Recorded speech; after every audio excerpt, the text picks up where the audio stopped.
You ever meet someone who thinks the rules don't apply to them? Well, that was my neighbor, Karen. The HOA had rules for everyone: noise limits, property boundaries, security protocols, but she broke every single one and acted like she owned the entire neighborhood. It started small: late-night parties, trash on my lawn, parking wherever she wanted. But then she crossed a line even the HOA couldn't ignore. One night, she marched straight onto my property, shouting that I needed to learn my place. I thought it was just another tantrum, until I discovered the real reason she was trying so hard to control me. And let's just say, when the truth came out, karma didn't walk, it ran. Because the moment she pushed things too far, she triggered a chain of events that exposed everything she'd been hiding. I never imagined that moving into a quiet, lakeside neighborhood would turn into the most stressful chapter of my life. When I bought my cabin, I thought I was buying peace. I wanted calm mornings, long evenings, and a place to breathe after years of non-stop work. For the first few months, that's exactly what I had. Things only changed when Karen moved into the house across from mine. I didn't know her name at first. All I knew was that her presence arrived loudly. She had the kind of energy that made you take a step back without understanding why. On the very first day, she parked her SUV halfway on my lawn as if it didn't matter. I tried not to get bothered. Maybe she was just unloading. Maybe she didn't notice. But then it continued. The next week, she brought in workers to build a deck, without permits. They hammered, drilled, and blasted music late into the night. When I walked over to politely ask if they could stop after 9 p.m., she didn't even let me finish. HOA allows construction until 11, she snapped. Actually, they didn't. I knew the rule book well. I bought the cabin because the community promised order and quiet.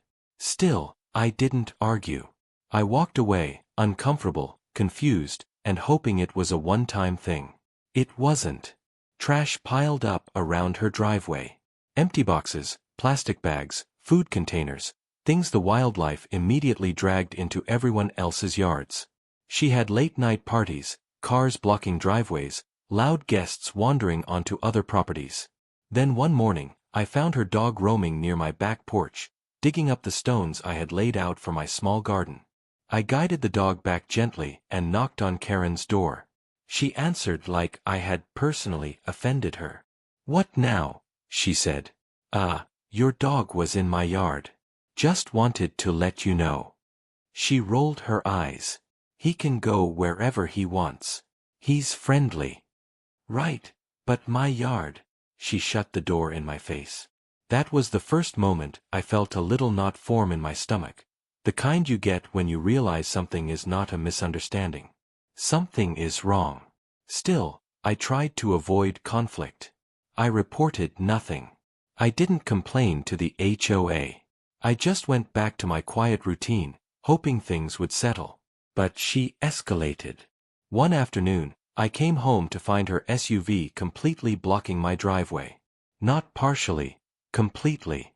She wasn't even home. I had to park down the road and walk back carrying groceries. When she eventually came home, I stepped outside. "Hey Karen, could you please not block my driveway? I couldn't park." She stared at me like I was a child bothering her. "I didn't block it," she said. I pointed.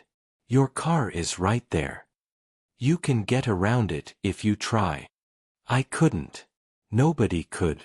That was the moment I finally sent my first complaint to the HOA. I wasn't angry, just tired.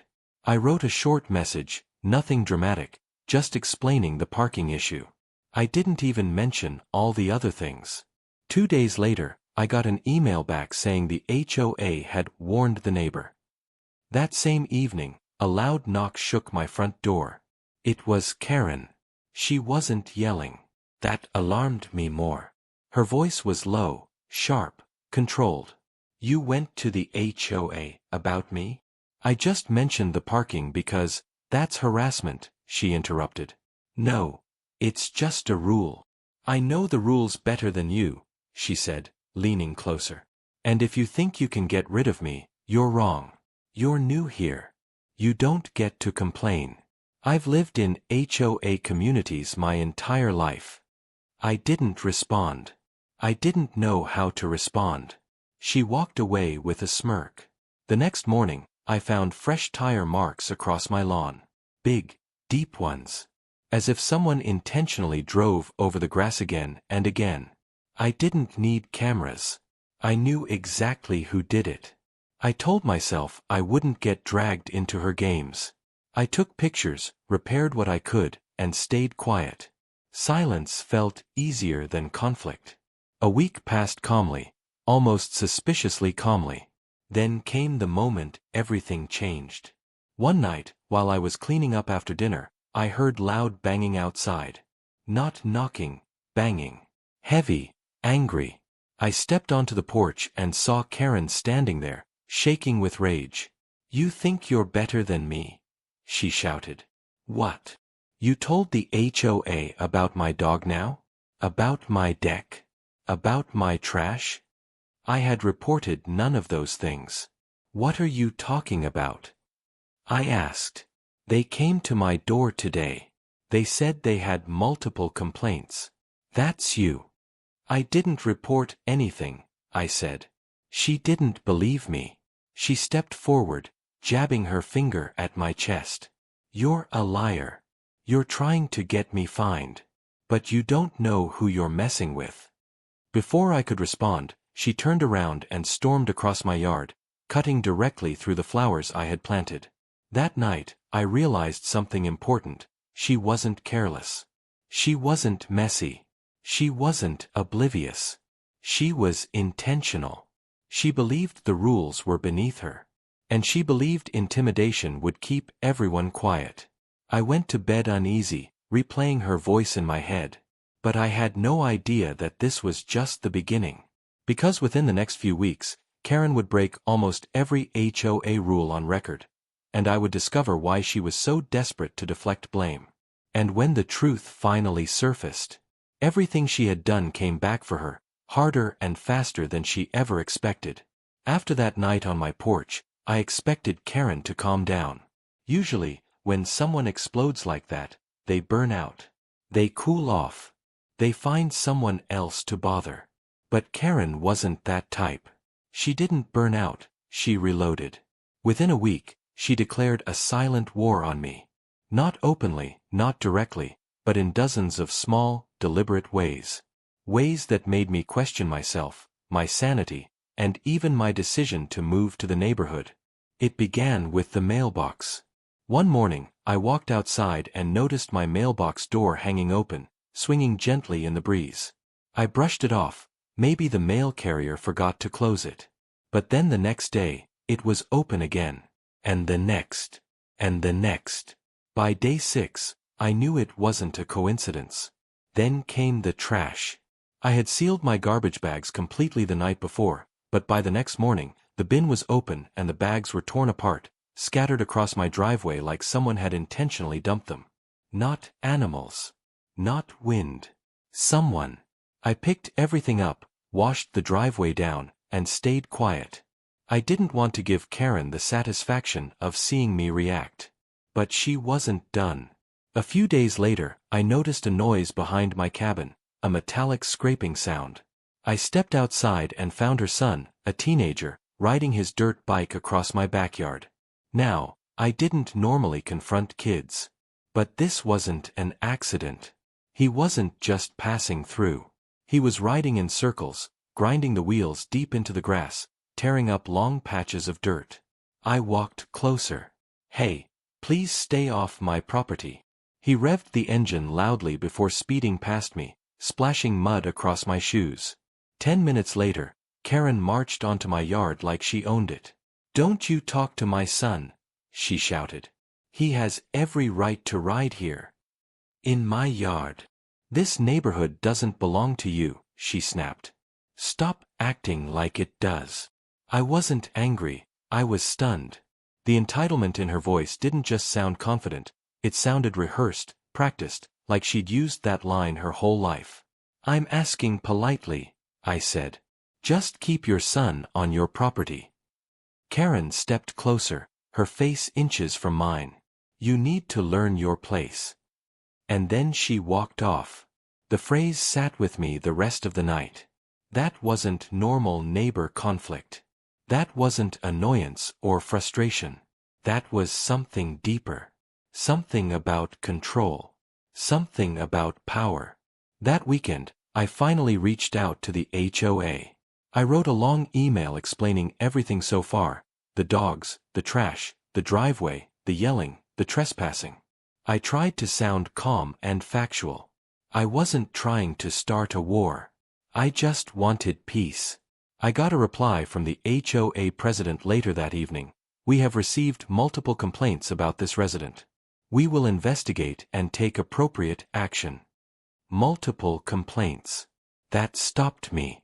I wasn't the only one dealing with her. The next 2 days were strangely quiet. No late-night parties, no trash, no yelling. Karen didn't even leave tire marks anywhere. It felt unnatural, like the calm before a storm. Then the storm came. On Wednesday morning, I walked to my car to see a bright orange sticker on my windshield. "Parking violation, HOA required action." My car was in my own driveway. I peeled the sticker off and took a picture. Then I emailed the HOA asking if they had issued it. Their reply came quickly: "We did not place that sticker. It is counterfeit." Counterfeit. That word made my stomach drop. I knew exactly who had placed it. When I opened my door to head back inside, Karen was standing on her porch across the street, arms crossed, smiling at me. Not a friendly smile, a satisfied one. The message was clear. "You want to complain about me? Fine. I'll give you something to complain about." That night, I heard loud banging outside again, but this time it wasn't my front door. It was the side of my cabin. Sharp hits, like someone throwing something hard. I grabbed a flashlight and stepped outside cautiously. At first, I didn't see anyone. But then the sound came again. Metal hitting wood. I turned the flashlight toward the driveway. Karen's teenage son stood there, throwing rocks at the side of my house. "Hey! Stop!" I shouted. He froze for a split second, then bolted toward his yard. Karen came running out a moment later. "What did you do to my son?" she screamed before I even said a word. "He was throwing rocks at my house." "He would never. I just saw him." "No," she said, stepping inches from me again. "You're harassing my family." She pointed a finger at me like I was the criminal. "If you don't stop this, you'll regret it." Regret it. Those words stayed with me long after she stormed back inside. The next morning, I woke up to a letter taped onto my front door. Not mailed. Taped. I pulled it off and unfolded it. It wasn't from the HOA. It wasn't official. It was handwritten, angry, messy, rushed. "Stop bothering us. Stop making complaints. We know what you're doing. You're not welcome here." No signature. No explanation. Just intimidation. That evening, I finally talked to one of my other neighbors, an older man named Mr. Harrison who lived 2 houses down. He walked over while I was sweeping leaves off my porch. "Rough week?" he asked gently. I sighed. "That obvious?" He nodded. "Karen's been like this since she moved in. You're not the first she's gone after. But unfortunately, you're the one closest to her." "I don't understand," I said. "Why is she like this? Why break so many rules?" Mr. Harrison's eyes darkened. "Because she's avoiding something," he said quietly. "She's hiding something. And she thinks controlling everyone else will keep the attention off her." "Hiding what?" He shook his head. "You'll find out soon enough. But be careful. Karen doesn't like when people push back. And when she feels threatened, she gets worse." Worse? The idea terrified me. I wasn't trying to push back. I wasn't trying to start anything. I just wanted peace, like anyone else. But I didn't know that Karen was about to cross a line she could never uncross. A line that would turn her petty attacks into something much darker. Because within days, everything would change. Her behavior would escalate to a level the HOA could no longer ignore. And the truth she'd been hiding, the one she feared would be exposed, would finally come to light. And when that happened, karma wouldn't just knock. It would slam straight through her front door. You know how people say every situation has a breaking point? A moment where everything shifts, where calm ends, and there's no going back? For me, that moment came on a humid Thursday evening. The day had been quiet, too quiet. Karen's house looked dark, the blinds shut, her car gone. Her son wasn't tearing up my lawn. There were no parties, no shouting, no slamming doors. It almost felt peaceful. But peace, when it comes from someone like Karen, is just camouflage. A pause before impact. I didn't see the impact coming until it hit me directly. It started with a knock. Not loud. Not angry. Just a light, almost polite tapping on my front door. The kind that makes you think a friend dropped by unexpected. When I opened the door, it wasn't a friend. It was two members of the HOA board, Mrs. Patel and Mr. Dawson, both looking uncomfortable, shifting from foot to foot. "Evening," I greeted cautiously. "Good evening," Mrs. Patel said with a soft sigh. "We received some concerning complaints today." My stomach tightened. "About what?" "Well," she said carefully, "a resident filed reports stating you've been engaging in harassing behavior." I blinked. "I'm sorry? Who said that?" They exchanged a look that gave me the answer before they said it. "Karen," Mr. Dawson admitted quietly. "She submitted several complaints with photo evidence." I stepped back slightly. "What kind of evidence?" Mrs. Patel pulled out her phone, tapped the screen, then turned it toward me. There were photos. Blurry, but recognizable. One showed a trash bag ripped open on Karen's lawn, with the angle staged so that it seemed like I had tossed it there.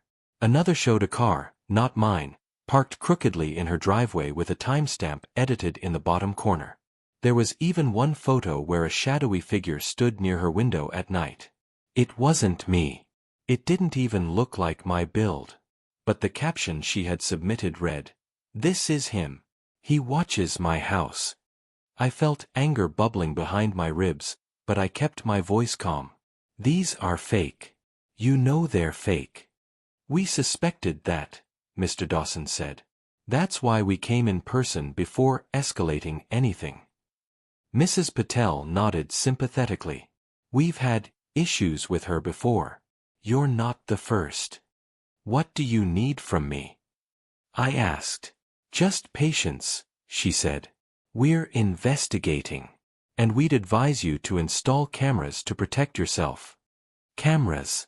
I realized then how serious things had become. They tried to reassure me before they left, but their faces told me everything. Karen's lies were getting worse.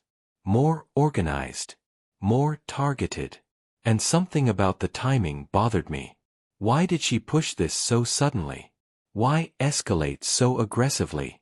What was she afraid the HOA might discover? The answer came sooner than I expected, and far more violently than I was prepared for. The night everything snapped, it was around 9:30 p.m. when I heard the sound. A metallic crash. Then another. Then something smashing, breaking. I stepped onto my front porch and froze. Karen was in my driveway. And she wasn't alone. Her teenage son was with her. He was holding a metal bat. Karen was screaming, not words, not sentences, just raw, emotional rage. The kind that makes your skin prickle. She saw me and pointed wildly. "There he is. He thinks he owns this neighborhood. He thinks he can get rid of me." Her son swung the bat at my garbage bin, denting it so hard the lid flew off. "Stop!" I shouted. "What are you doing?"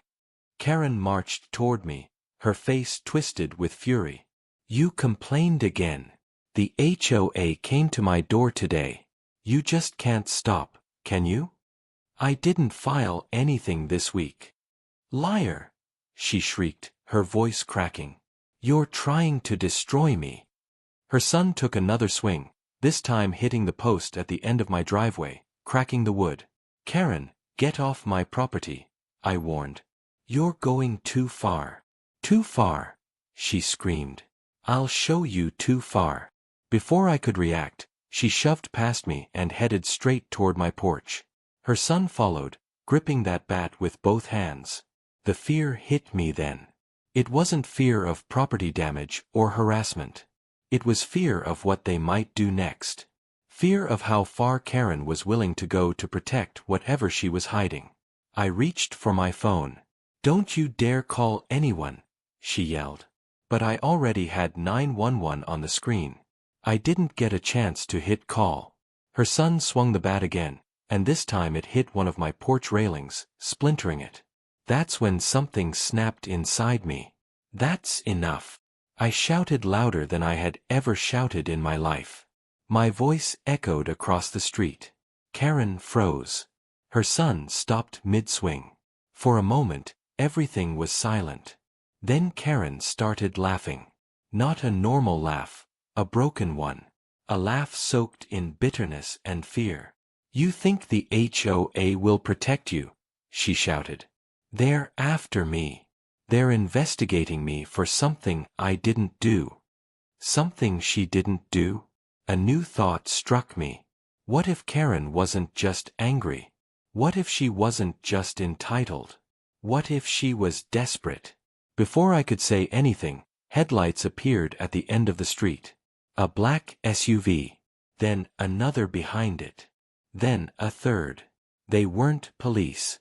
They were HOA enforcement vehicles, the ones they used for serious violations. 3 of them. They stopped directly in front of Karen's house. The doors opened. Out stepped the HOA president, the vice president, and an investigator I had never seen before. Karen's face went pale. Her son lowered the bat. And the investigator spoke firmly. "Karen, we need to talk. Now." "Not now," she yelled. "I'm dealing with him." "This can't wait," the investigator said. "We have information regarding your residency records and conduct violations." Residency records. Conduct violations. Karen looked like the ground was falling out from beneath her. "What did you do?" I whispered under my breath. "What information?" Karen demanded. The investigator held up a folder, thick, stuffed with documents. "You know what this is," he said. Karen staggered back as if she'd been struck. No, you can't use that." "We can," he said. "And we are." Her son dropped the bat. Karen's breathing grew fast and uneven. She wasn't angry anymore. She was terrified. For the first time since she moved into the neighborhood, I saw the real Karen. Afraid. Cornered. Caught. "Karen," the HOA president said softly, "we know about the fake permits, the forged documents, the false ownership claims, the unpaid dues for the property you lived in before this one, and we know the reason you moved here wasn't voluntary." Karen's eyes filled with tears. No, please, you don't understand," but the investigator cut her off calmly. "We need you to come with us. Now." Karen turned to me then. Her expression wasn't angry. It was defeated. As if everything she had been fighting to bury had finally surfaced. And I realized, this wasn't about me. It never had been. Karen wasn't attacking me because she hated me. She was attacking me because the more I stayed calm, the more her own actions stood out. Because the truth she was hiding, whatever it was, had finally caught up to her. And as the HOA escorted her away, I understood something clearly. Karma had arrived. Not loud. Not violent. Quiet. Inevitable. Complete. When the HOA took Karen away that night, the whole neighborhood fell silent. People peeked through blinds. Porch lights flicked on one by one. Even the dogs stopped barking. But no one stepped outside. No one interfered. Because deep down, Everyone knew this moment had been building for a long time.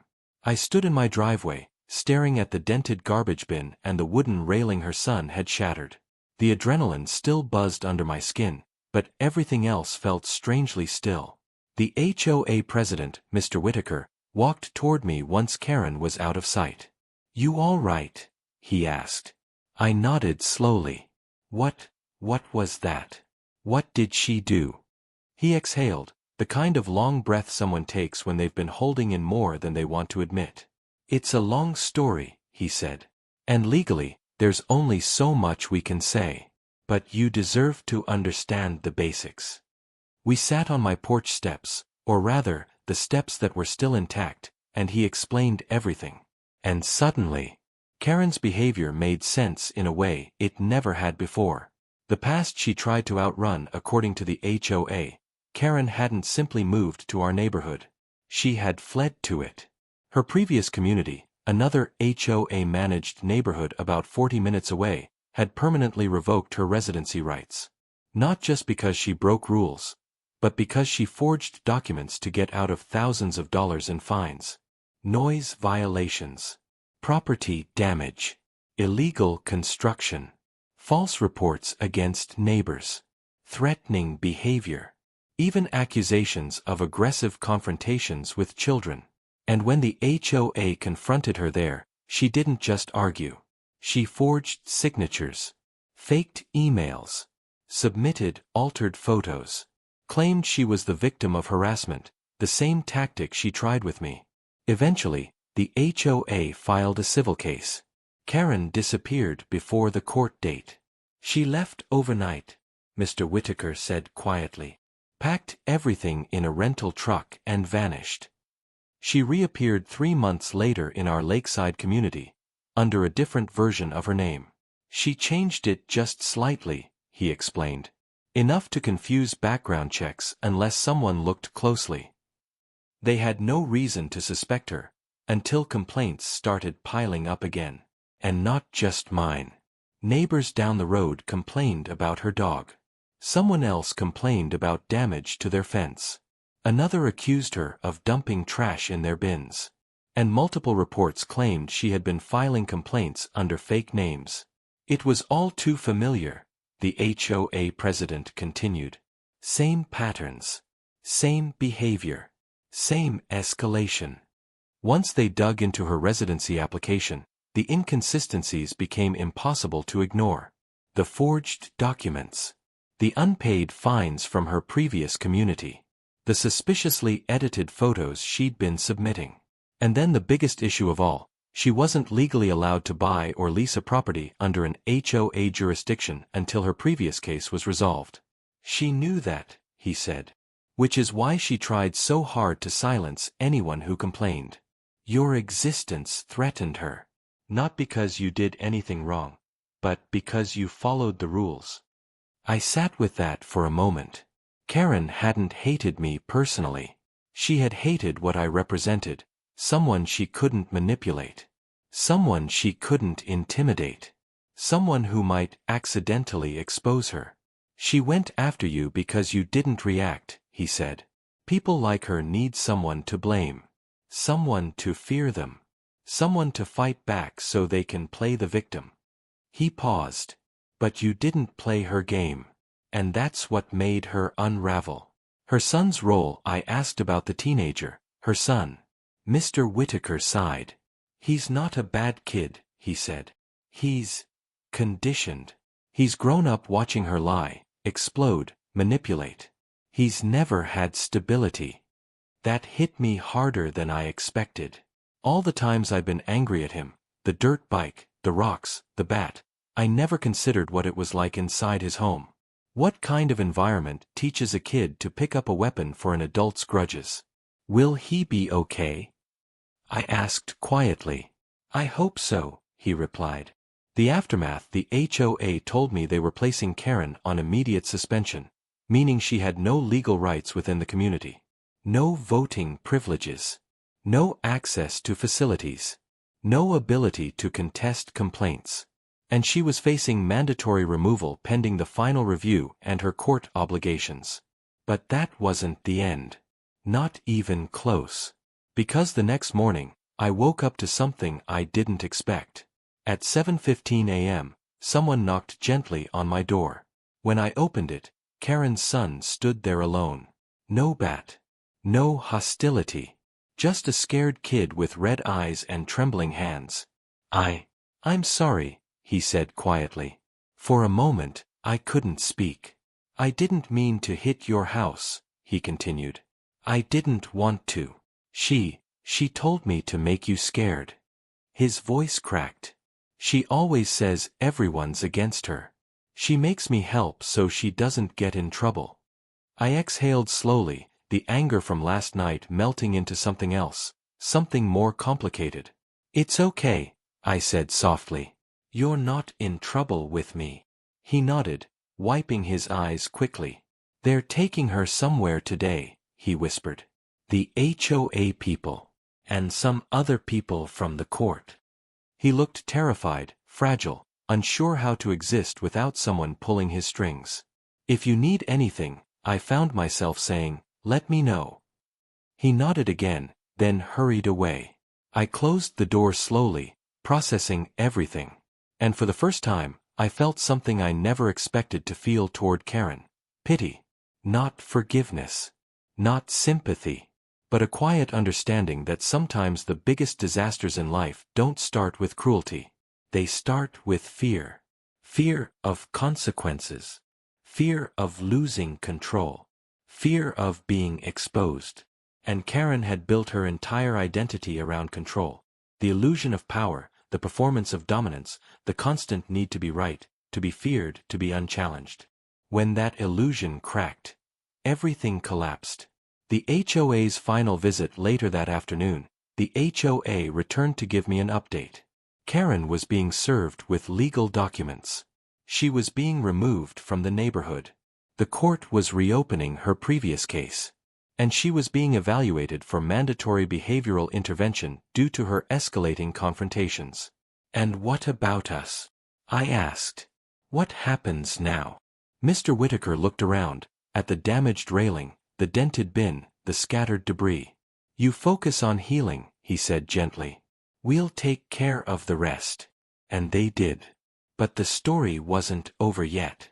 Because that night, the final night before Karen officially left, something unexpected happened. Something that shifted everything I thought I knew about her. A moment I didn't see coming. A moment that would stay with me long after her house stood empty. I always believed that closure was something you felt, not something you could plan. But nothing in my life prepared me for the kind of closure that landed on my doorstep 3 weeks after the HOA finally removed Karen from the board. 3 quiet weeks. 3 peaceful weeks. For the first time in years, I could walk around my own property without checking my mailbox for violation notices. I could sit on my porch without someone photographing me. I could mow my lawn without being reported for existing. The neighborhood felt lighter, like a constant storm cloud had finally drifted away. But that peace didn't last long, because what was coming next wasn't just closure. It was the truth. A truth I didn't even know I needed. The unexpected visitor. It was a Monday morning. I was drinking coffee on my porch and listening to the soft waves of the lake when a dark blue SUV rolled up to my driveway. The license plate frame said, State Wildlife and Natural Resources Department. My stomach tightened for a second. Had I missed some paperwork? But then a woman stepped out, tall, calm, confident. She had a folder under her arm and a badge clipped to her vest. Are you Andrew? She asked. Yes, I said slowly, standing up. I'm Officer Riley. I'd like to talk to you about your property. Specifically, the lake access. My heartbeat thumped once, heavy. Not fear. Recognition. This was the one subject Karen always screamed about. The one lie she used against me over and over again. The lake. I repeated. Yes, she said. You were supposed to be contacted months ago about an investigation. It seems your HOA president intercepted some of our communications. My eyes widened. Intercepted? Karen had been controlling the HOA. But controlling state-level communication? Officer Riley sighed softly, as if she already knew how messy things were. "Let me explain," she said. "It's actually good news." The secret Karen tried to hide. We sat down on my porch. Her voice was calm, official, and yet strangely gentle. "Your property," she said, "contains an easement that was never legally transferred to the HOA, even though they've been acting like they own it." I blinked. Meaning? Meaning the HOA has no jurisdiction over your shoreline. No right to issue violations. No right to demand you remove your dock. No right to stop you from using the lake. It felt unreal. I had suspected it, but hearing it confirmed by the state? She wasn't done. "In fact," she continued, "the lake access path that Karen claimed belonged to the HOA actually belongs to you. Legally. Fully." I stared at her. "For how long?" "Since your grandfather bought this land," she said. "It's been yours for generations." My chest felt tight. I swallowed hard. "My grandfather always said this cabin and the lake were connected," I whispered. And she made me feel crazy for believing it. Officer Riley nodded. "That's why we're here. We received multiple complaints from the HOA president claiming you were fishing illegally, constructing illegally, and trespassing on HOA waters.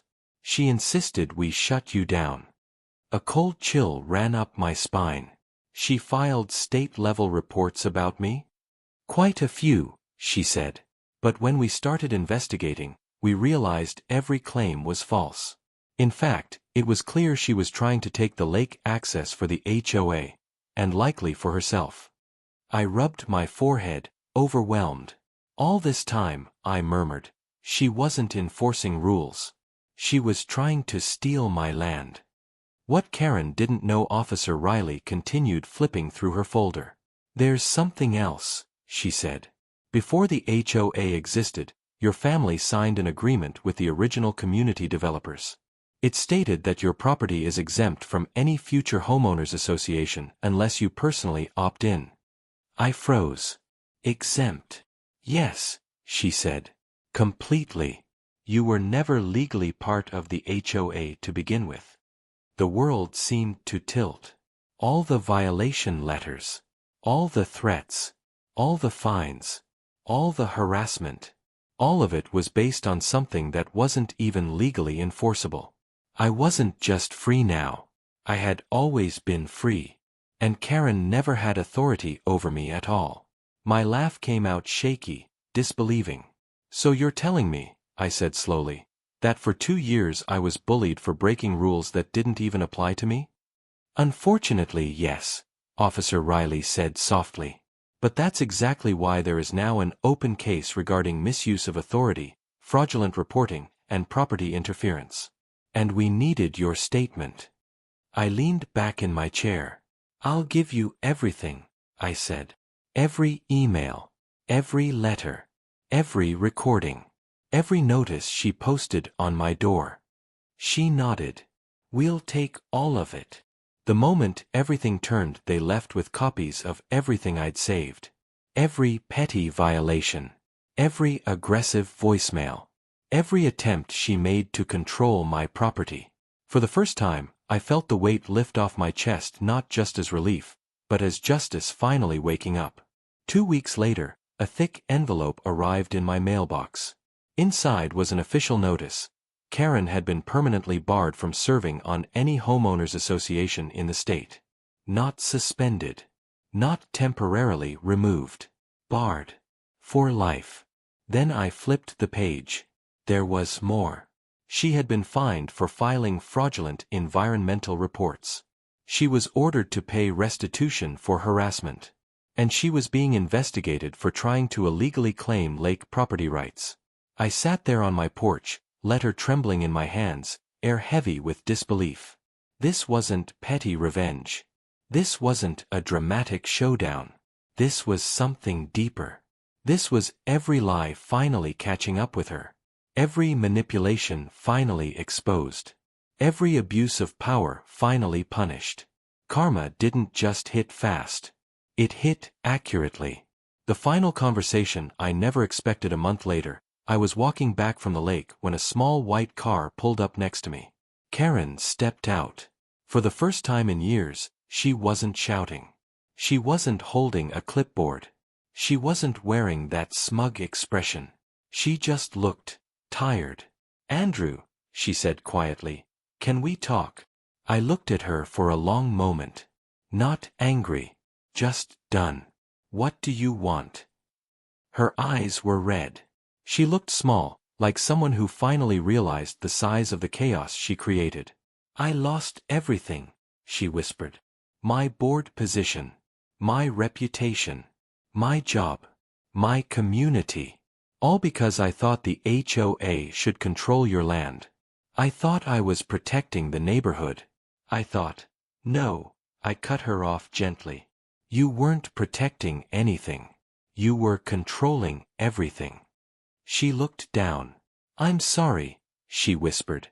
"I really am." I nodded slowly. "I accept your apology," I said. "But that doesn't erase what happened." She closed her eyes, then nodded, accepting that truth. When she drove away, I felt no satisfaction. No triumph. Just closure. Real closure. The ending I actually wanted. Life went back to being peaceful. My lake. My cabin. My land. My freedom. All restored. The HOA didn't bother me anymore. They couldn't. Legally, they had no authority over me whatsoever. Neighbors who once avoided me now waved. Some apologized. Some admitted they were afraid of Karen too. But the one thing I'll never forget? The moment I realized something important. When someone abuses power, the truth becomes the strongest revenge. And when someone tries to steal your peace, the universe finds a way to return it. The lake is calm again. The nights are quiet again. And for the first time in years, so is my heart.